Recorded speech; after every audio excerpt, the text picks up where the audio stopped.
Salve! Seja bem-vindo, nós estamos falando diretamente dos estúdios da Jovem Pan aqui no Planalto Central do país, Brasília. É por aqui que a coisa acontece, né? As decisões são tomadas. Eu sempre digo que a política é importante. Ela define a sua vida, a escola do seu filho, a casa que você mora, daí a necessidade de acompanhar passo a passo. E nós mostramos aqui exatamente as entranhas do poder, como a coisa funciona. Hoje, aqui nos estúdios da Jovem Pan, o deputado Zeca Disseu, líder do PT até agora, né, e tem uma carreira muito importante, uma conversa muito boa aqui. Deputado, muito obrigado por estar aqui nos estúdios da Jovem Pan. Um prazer, viu, Zé Maria? Queria agradecer a você, agradecer a Jovem Pan, cumprimentar quem está nos assistindo. É sempre bom debater, prestar contas, falar sobre os assuntos, né, do Brasil, da política, né? Aquilo que mexe com a vida das pessoas. Deputado, já é um tempo suficiente para dar uma avaliada. Hugo Mota chegou na Câmara, né, eleito presidente e com o apoio do PT, e já vê ali algumas mudanças. Uma delas é exigir mais a presença de parlamentares em plenário, né, reduzindo muito a possibilidade de votação e participação de sessão via celular. Isso é bom? Ajuda? Não sei. Eu acho que é uma experiência que está uma resposta interessante, né? Está começando agora o processo, né? Está começando agora, acho que ainda é cedo para fazer uma avaliação. Talvez não vá ter muita diferença, né? Eu acredito que a tecnologia ela precisa ser usada. Eu acho que a pandemia acabou nos impondo isso, né? E funcionou bem. Nós não tivemos nenhum tipo de problema, nenhum tipo de prejuízo ao país, nenhuma decisão equivocada foi feita porque a votação foi virtual, foi no aplicativo. A gente precisa entender que o prédio da Câmara é muito grande. Quem já esteve lá, quem conhece, não é a realidade da maioria dos brasileiros, né? Você leva muitas vezes 10, 15, 20 minutos para se deslocar de um lugar para o outro. Não só porque é longe, mas porque naturalmente os deputados vão sendo interrompidos por pessoas, por lideranças, por movimentos, por sindicatos, por entidades, por empresários que estão ali no meio dos corredores, das comissões, dos gabinetes, da própria entrada do plenário. Então, possibilitar votar virtualmente, mas tendo a obrigação da presença física, e sempre foi assim, sempre foi obrigado a presença física, eu acho que é bastante razoável e é suficiente. O presidente, junto com os líderes, com a mesa diretora, quis fazer essa experiência, aonde tem que ter a votação física. O que a gente está vendo é um congestionamento de deputados correndo de gabinete, esbarrando um no outro para entrar no plenário. Então eu não vou ainda fazer uma avaliação, porque é muito cedo, mas não acredito que vá trazer algum benefício. É um debate que não é só do Congresso, mas nacional e eu diria até internacional, né, sobre o trabalho remoto.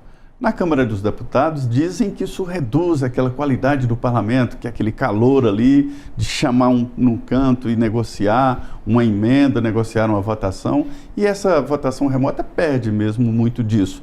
Empodera o presidente da Câmara e líderes, né, nas negociações, e isso prejudica a essência do parlamento. É um debate, o senhor está demonstrando aí que está aberto a descobrir o que é melhor, né? Eu aprendi uma coisa, viu, Zé Maria?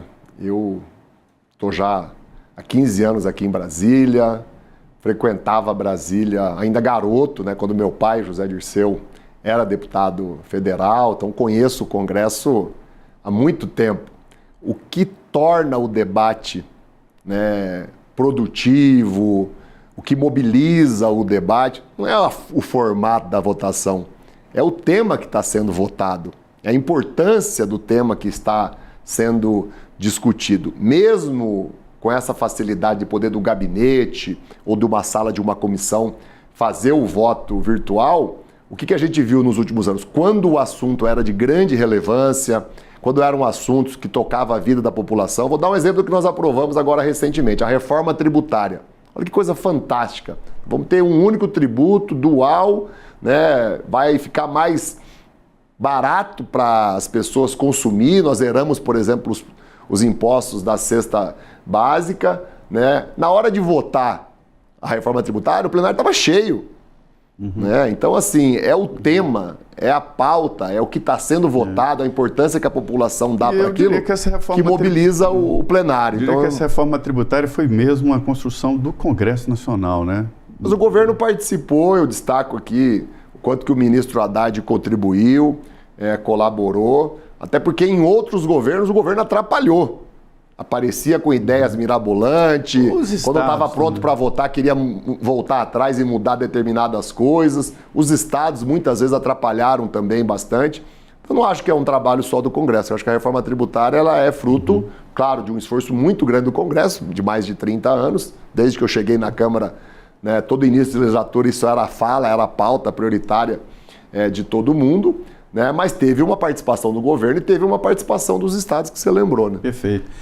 A gente falou aqui sobre a votação online, né? É um sistema Infoleg que é colocado no celular do parlamentar. E ele é que tem que acessar de onde ele estiver, onde tiver internet. Vota, né? A gente está convivendo aí com um debate sobre essa tensão política, né? O presidente da Câmara agora está tentando mudar o regimento, e impedir aquele... Não é um debate acalorado, isso sempre vai existir. Mas as agressões e ataques pessoais, né? Isso é possível? Eu acho meio difícil conter os ânimos ali no Congresso. Olha, não está ainda num padrão razoável de excelência, mas melhorou muito, né? Nós mobilizamos forças, né? O presidente Arthur Lira, né, no ano passado, baixou uma medida muito forte, mudou... Quando ele tomou posse, ele fez o alerta. No primeiro dia dele, ele fez o alerta. Ele mudou o regimento, né, e ele estabeleceu que a mesa diretora poderia, por iniciativa própria, encaminhar esses parlamentares, né, que estão lá com insultos, com agressão, com o uso da violência como prática, para o Conselho de Ética de forma direta. E estabeleceu também uma série de penalidades que nem sequer dependeriam do Conselho de Ética. Depois que ele fez isso, mudou muito o clima, mas baixou a temperatura, ele colocou água fria ali com rigor. Claro que foi um trabalho nosso também, que a gente cobrava isso há muito tempo, reivindicava. A política não pode ser feita pautada pelo ódio, pela mentira, pela agressão, pela violência. Infelizmente, uma parte dos bolsonaristas, a parte mais extremada, mais insana, mais inconsequente, quer resolver as coisas na política desse jeito. A população nem aceita isso. As pessoas sabem que as coisas têm que ser feitas e têm que ser decididas no debate das ideias, né, no voto ali, expressando a vontade que o eleitor depositou em cada deputado. Então, eu acho que melhorou, mas precisa melhorar ainda mais, e eu tenho confiança que o deputado Hugo Motta, que é o nosso presidente agora, com os novos líderes que assumiram, agora o Lindenberg lidera, né, a bancada da federação, do PT, eles vão dar conta assim, de continuar aperfeiçoando esse ambiente interno. Eu vi, inclusive, já em uma das sessões, o Hugo Motta dar uma reprimenda muito forte a um grupo de bolsonaristas que estavam lá tentando impedir um dos líderes, acho que era o próprio Lindenberg, de exercer o seu direito à fala. Depois que o líder né, deles, do PL, tinha falado tranquilamente, sem que ninguém interrompesse ele.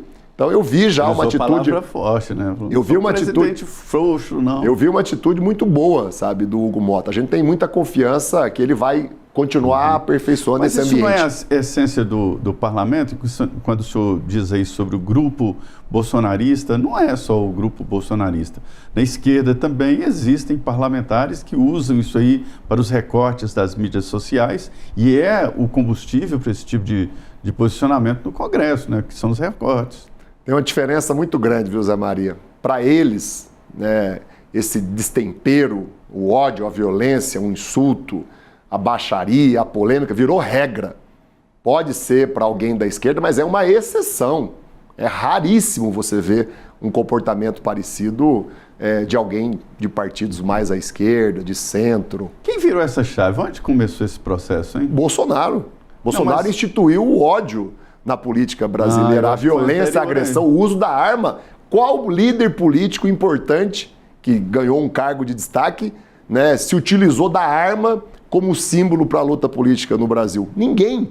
Nem na ditadura eles faziam isso. O Bolsonaro foi quem instituiu o ódio e a violência nessa forma aguda, não que não existisse antes, nessa forma aguda foi ele, eu não tenho dúvida nenhuma.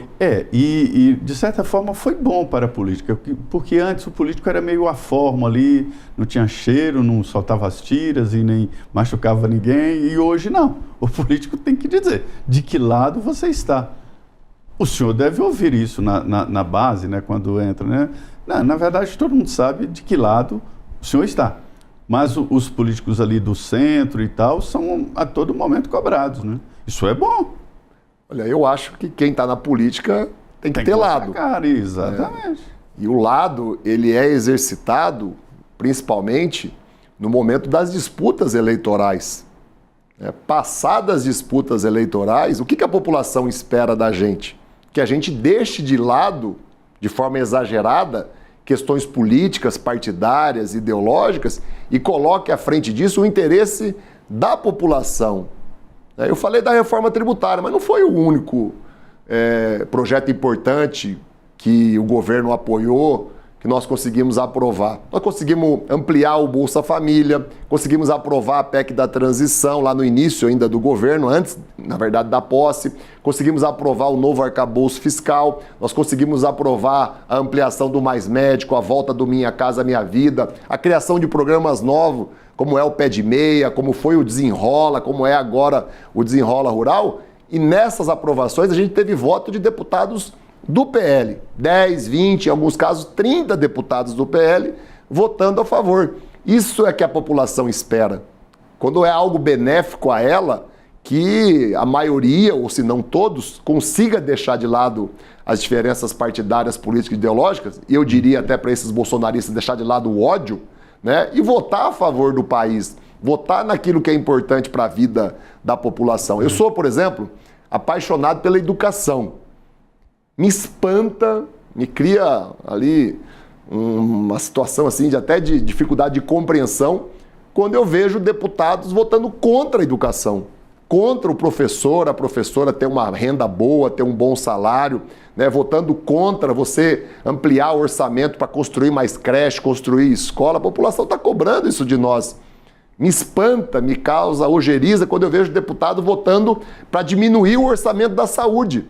Você sabia, Zé Maria? Queria que quem está assistindo, inclusive, pesquisasse, conferisse, para não acreditar só na minha palavra, que durante 6 anos, de 2015, 16 até 22, todos os anos, um número muito grande de deputados votaram para reduzir o orçamento do SUS, reduzir o orçamento da saúde, enquanto a arrecadação crescia e batia recorde, desde o Temer até o Bolsonaro, eles foram diminuindo ano a ano o orçamento da saúde. Isso é de uma crueldade sem tamanho. Nós ganhamos a eleição, mudamos isso completamente. O orçamento da educação que estava caindo voltou a crescer e o da saúde que estava caindo porque ficou estável e a inflação foi muito grande naqueles 6 anos, voltou a subir. O senhor tocou em 2 pontos importantes, né, e que são questionados. É sobre o engessamento do orçamento e da atividade, né, do governo. É a obrigatoriedade, o fundo, né, obrigatório para a saúde e para a educação. A saúde, o SUS é um dos projetos mais perfeitos do mundo, né? Foi copiado na Constituinte, durante o processo Constituinte da Inglaterra, que lá tem um sistema muito parecido, bem mais elaborado, né? É um sistema caro, né? O SUS é caro. O SUS atende a todos, sem carteirinha, sem nada. Um indígena, estrangeiro, quem chegar no SUS tem que ser atendido, né? É um sistema caro e por isso demanda um orçamento muito grande. E a saúde a educação da mesma forma. O grande debate, eu disse, não é contra a educação, mas visões sobre a educação. Vamos lá, primeiro, a educação. Eu vi um estudo do IPEA que mostra que escolas, por exemplo, o Ceará tem lá escolas que, em nível de entrega, né, de resultado, de qualidade do aluno, igual a escolas particulares no Rio e em São Paulo. E lá tem um método, lá tem um comprometimento e tal. Não é só dinheiro, né? Não é só, é preciso o verbo, mas não é só, tem muito de gestão. Eu penso assim, Zé Maria. Você já foi prefeito, sabe disso. É natural que se tenha vertentes, visões diferentes de como entregar qualidade, amplitude de educação e saúde à população. Vamos respeitar isso. Tem diferenças e elas são respeitáveis. Agora, em qualquer uma das hipóteses, não dá para fazer sem dinheiro. Não é razoável que você passe 6 anos diminuindo o orçamento da educação. Não é razoável que você deixe o orçamento da saúde 6 anos congelado, num período em que a arrecadação batia recorde, crescia ano a ano. O que eu tenho comigo? O político top, o político diferenciado, o político de fato que gosta do povo, né, ele não trata a saúde e a educação dessa maneira, né, cumprindo só os aspectos legais, a obrigação constitucional, do quanto tem que ser investido. E eu estou falando isso tendo sido prefeito 2 vezes da minha cidade lá no Paraná. Quem pega, o prefeito é que Cruzeiro pega do Oeste. Então, o que eu estou falando aqui, eu já fiz na prática. Eu, todos os anos, como prefeito, aumentei o orçamento da educação, aumentei da saúde e todos os anos eu investi mais do que era obrigatório. Então, o político top, o político que gosta do povo, o político que é diferenciado, o gestor, ele faz isso. O que a gente viu foi deputados e deputadas, senadores e senadoras e os gestores, na época o Temer e o Bolsonaro, né, fazendo uma política, né, de destruir 2 áreas que são estratégicas para a vida das pessoas. Então eu acho que a população precisa saber disso, até para entender a importância do que nós estamos construindo hoje, né? Nós vamos deixar o Brasil voltar a esse período em que o orçamento da educação era destruído ano a ano, enquanto a arrecadação crescia. Nós vamos voltar àquele período, né, em que o orçamento da saúde ficava congelado. Eu sou muito otimista quanto à reeleição do presidente Lula, não é só pelas características dele, pela capacidade, é porque o governo mudou. Ele vai ser candidato? Sim, o presidente Lula é candidato à reeleição, sempre foi. Quem que governa que não quer ser reeleito? Eu não conheço ninguém, viu? Se alguém conhece, me apresente aí, né? O João Dória, né, nem candidatou à reeleição, né? Quem governa tem muito poder. O senhor tocou num ponto muito importante, a educação e saúde, mas existem, assim, nuances sobre essas gestões. A educação e a saúde, né, que são tocados pelos prefeitos. Eles é que pegam muito, né? E eu vejo ali iniciativas, por exemplo, do deputado Zé Vitor e de outros, mas ele principalmente, quer fazer uma revisão constitucional. E entrando numa nova constituinte ou numa revisão constitucional, naturalmente esta divisão, né, de atribuições vai entrar no debate. Você acha que hoje está equilibrado? O município tem as verbas e as obrigações naturais e equilibradas? Eu sou suspeito, né? Porque eu sou deputado federal, mas eu tenho sangue de prefeito. Exatamente. Então eu defendo. Eu sou lugar de fala. Eu sou municipalista. Né? Eu acho que a gente tem que, de tempo em tempo, ir dando mais recursos, mais condições a reclamação aos geral, municípios. Né? E o presidente Lula fez isso. O presidente Lula foi o primeiro presidente da história a ampliar o FPM, o Fundo de Participação do Município. A cada marcha, a cada 2, 3 anos, ele aumentava os repasses. E está fazendo isso agora, inclusive, também nesse governo. Os prefeitos chegavam aqui em Brasília e eram recebidos com polícia, com cachorro, bomba de gás lacrimogênio. O Lula foi o primeiro prefeito a ir lá na marcha da Confederação Nacional dos Municípios, que sempre é muito crítica, é muito ácida, né, com quem está governando, mas ele foi lá, muitas vezes teve ele enfrentou isso com respeito, com dignidade e criou um pacto. O Pacto Federativo não está pronto ainda, concordo com você, ele tem que ir sendo melhorado, a relação com os estados, né, com os municípios. Olha essa questão do ICMS agora da comida. Né, mostra uma dificuldade aí do Pacto Federativo. O governo federal já há muito tempo tinha aberto mão dos impostos da cesta básica. Nós aprovamos isso no Congresso. Aprovamos agora na reforma tributária de novo. O governo agora abre mão dos impostos para importar alimentos que estão ficando muito caros aqui no Brasil. Por que os governadores não fazem o mesmo? Por que os governadores também não diminuem, não zeram, em alguns casos, alguns já o ICMS? Isso. Os do PT estão fazendo. Por isso que eu falo que é onde o PT governa dá certo. Né? O governador do Piauí, né, o Fonteles, ele já fez isso. Foi o primeiro, já saiu imediatamente. Né? No Paraná isso já tinha acontecido há muito tempo atrás. Começou ali na época do Requião, eu acho que o Beto Richa ou manteve ou acrescentou algo a mais, o Ratinho a mesma coisa. Então como é que o Paraná consegue, como é que o Piauí consegue, 2 estados bem distintos, e os demais não conseguem. Então eu acho que o Pacto Federativo ele tem que estar sempre em debate. E o cidadão, por isso que eu acho bom você ter tocado nesse assunto, ele tem que compreender isso. A questão da segurança pública, por exemplo. Né? A população, muitas vezes, por falta de informação, acaba entendendo que isso é uma responsabilidade do presidente da República. E não é. É dos estados, que é quem tem o orçamento, que é quem tem as polícias. Claro que quem governa, o presidente da República, precisa também participar, incidir. Quando o ministro Lewandowski, o governo do presidente Lula, apresenta uma PEC da segurança pública, é porque a gente não está lavando as mãos. Apesar de não ser uma atribuição da União, nós estamos buscando dar uma contribuição para melhorar melhor o ambiente, para pactuar metas e aí colocar dinheiro em quem de fato topar cumprir aquele tipo de política pública que está na PEC, que eu defendo que inclusive o Congresso dê mais atenção.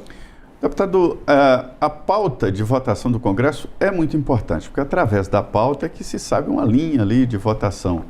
E um debate muito tenso ali é sobre a anistia. Anistia aos condenados pelos atos do dia 8 de janeiro, né? São famílias que foram condenadas, e pais de famílias que estavam na porta de quartel, outros com um envolvimento maior ou menor, mas enfim, existe um projeto de tentar anistiar essas pessoas. Mas me dizem ali deputados de que, na verdade, estão mirando o Bolsonaro, né? O ex-presidente Jair Bolsonaro. Esse projeto da anistia anda lá? O senhor acha que ele tem futuro? Não vai ter anistia. Eles estão desesperados, né? Essa parte dos deputados bolsonaristas ali mais fanáticos, mais apaixonados, os filhos do Bolsonaro. Desesperados por quê? Porque eles sabem que o Bolsonaro vai ser preso. É uma questão só de tempo, de dar o direito à defesa, de ter o trâmite legal. Por que ele vai ser preso? Porque tem provas consistentes que ele cometeu um crime absurdo. Eles estavam dando execução a um golpe, que não era só um golpe de Estado para voltar à ditadura militar, para tirar do eleitor o direito ao voto, de escolher o seu próprio destino. Era um golpe para assassinar o presidente da República, o vice e o presidente do Tribunal Superior Eleitoral. Tem provas ali. Então o Bolsonaro vai ser preso, né? Os que, junto com ele, executavam esse golpe, já estão alguns presos, os outros vão ser presos. E quando eles pedem anistia antes do julgamento, talvez sem querer, né? Porque eles são muitas vezes ignorantes, né? Eles estão confirmando o crime. Uhum. Porque você só pode ter anistia de um crime que aconteceu. Como é que você pede anistia e fala que é inocente? Então quem pede anistia... certeza? Pelas provas. Pelas provas. Tem provas... Aí é questão de opinião, né? Agora, eu estou vendo as provas, para mim elas são suficientes para condenação. É um processo político ou jurídico? A população, né, na sua grande maioria, as pesquisas provam isso, reprova, rejeita, abomina o que aconteceu no 8 de janeiro de 23, aquela destruição ali do Senado, da Câmara, do Congresso, do Palácio do Planalto, né, do Supremo Tribunal Federal. Verdade, é uma cena que chocou o mundo, que envergonha o Brasil. Aquilo ali nunca mais pode se repetir. Para não repetir, não pode ter anistia. Pois é, mas é verdade, todos reprovam a quebra, mas 17 anos de cadeia não é um pouco demais, não? Essa é uma discussão que eu não faço. Eu não sou advogado, eu não sou juiz, eu não entendo de dosimetria. Isso aí pode... Eu acho que é uma discussão saudável, né? Pensar o tamanho das penas, a quantidade de anos, né? Você ter um equilíbrio entre o ato criminoso cometido, a pena que vai ser estabelecida, porque, claro, é diferente. A pessoa que foi lá, né, para quebrar um vidro, né, daqueles que estavam planejando o assassinato do presidente, do vice e do presidente do Tribunal Superior Eleitoral, o Alexandre de Moraes, que foi quem garantiu a democracia do Brasil. E essa estratégia de internacionalizar o debate, quer dizer, não é só politizar, o que já seria estranho, né, um julgamento jurídico, e a internacionalização desse debate. Está nos Estados Unidos? Para mim, assim, não tem importância nenhuma, não vai chegar a lugar nenhum, e é um ato de desespero. Percebendo que não tem como ganhar aqui, e aqui que tem que ser julgado, eles ficam tentando criar uma fantasia de uma solução, né, internacional, como se o Trump fosse dono aqui do Brasil, da nossa justiça, né, como se os Estados Unidos mandassem no restante do mundo. Isso não existe. Isso não existe. Nem nos Estados Unidos eles aceitam isso que eles estão propondo aqui. Nem lá eles aceitam isso.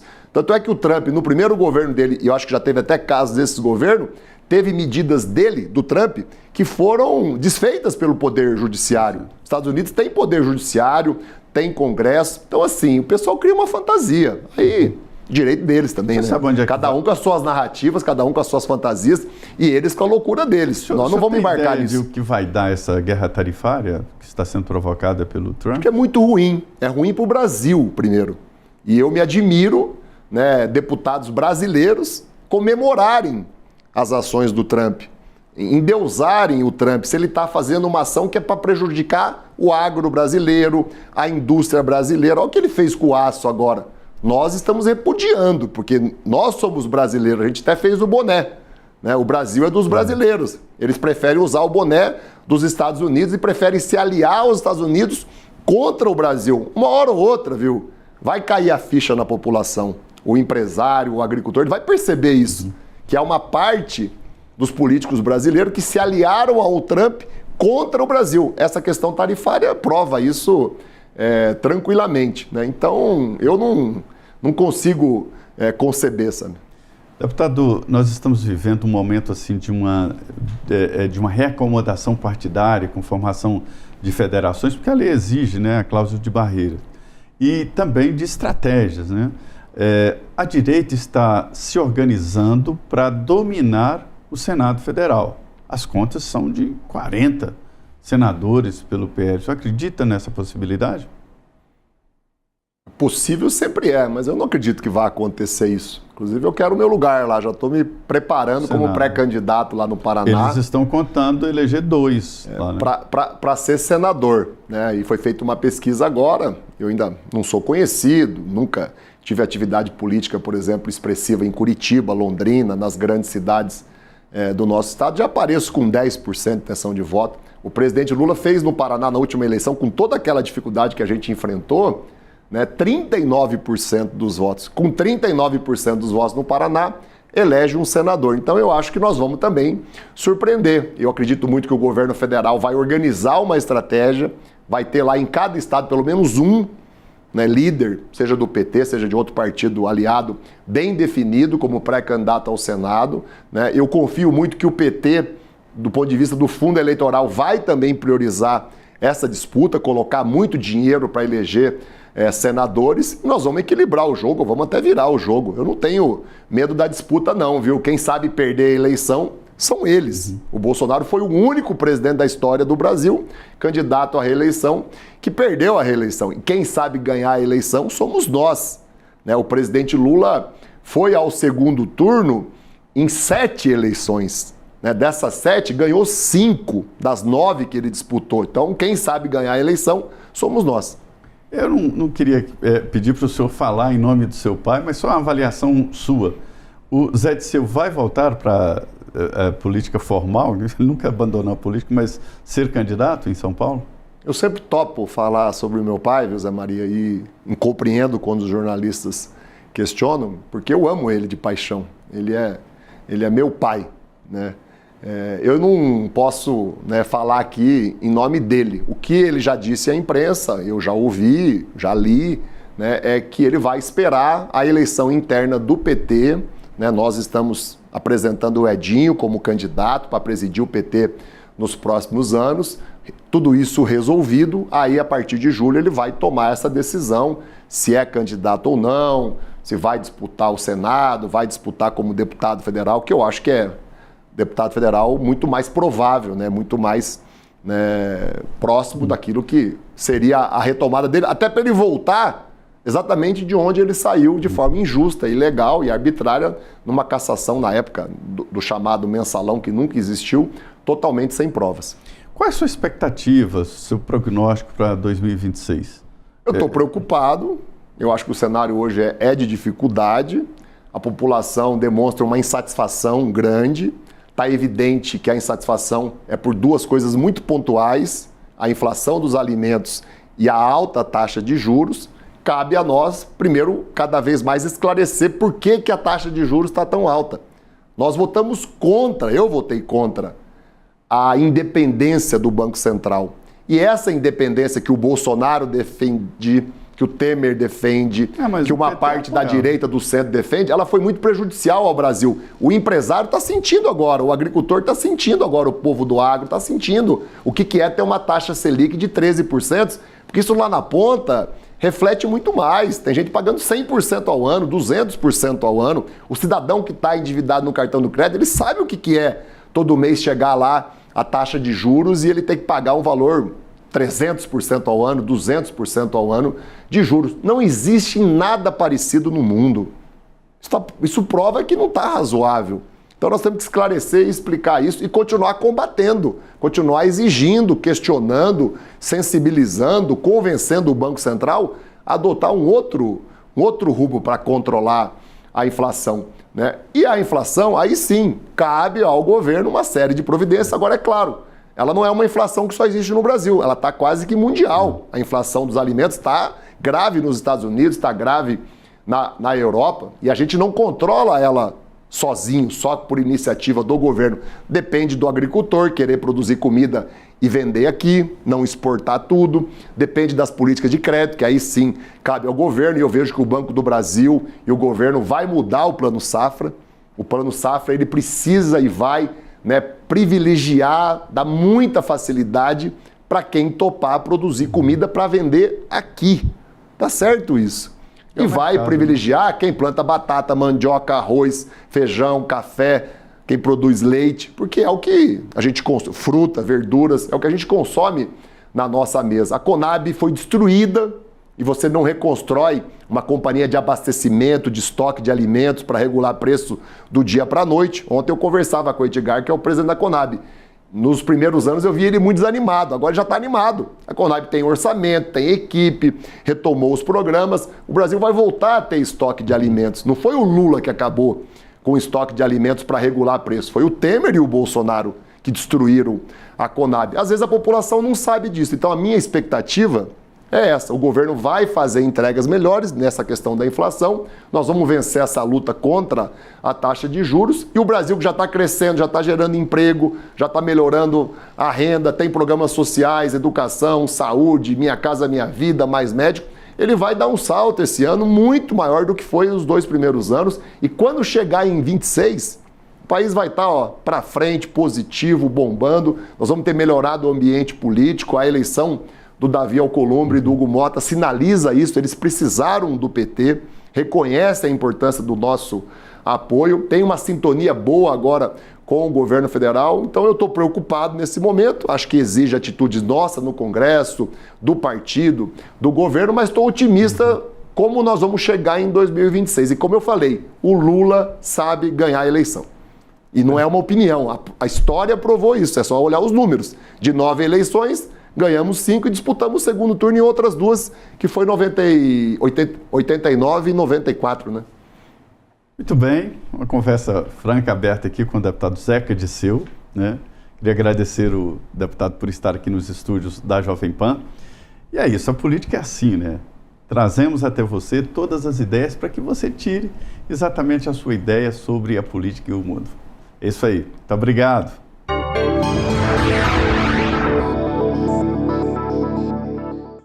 A opinião dos nossos comentaristas não reflete necessariamente a opinião do Grupo Jovem Pan de Comunicação. Realização Jovem Pan News.